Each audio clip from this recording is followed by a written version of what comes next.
Quel est le point commun entre ces trois compléments alimentaires? Oméga 3, vitamine D et magnésium. Je te laisse réfléchir.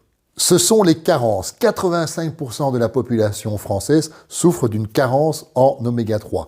80% souffrent d'une carence en vitamine D, dont 20% d'une carence sévère, et 75% souffrent d'une carence en magnésium, dont également 20% d'une carence sévère. Pourquoi? Parlons d'abord des oméga 3. Aujourd'hui, dans l'alimentation moderne, industrielle, raffinée, elle est pauvre en oméga 3 et beaucoup trop riche en oméga 6. Donc le seul moyen de rétablir l'équilibre entre les oméga 6 et les oméga 3, c'est de les augmenter en mangeant des poissons gras, de préférence des petits poissons gras, parce qu'ils sont au début de la chaîne alimentaire et sont moins contaminés.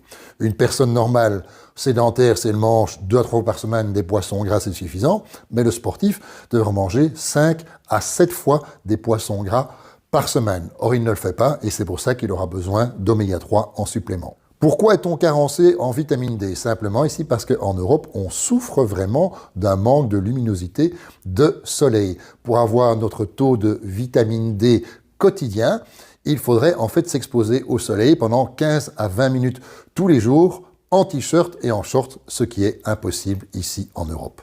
Et terminons par la carence en magnésium. Pourquoi 75% de la population est carencée en magnésium? Eh bien, je te le donne en mille, c'est à cause du stress.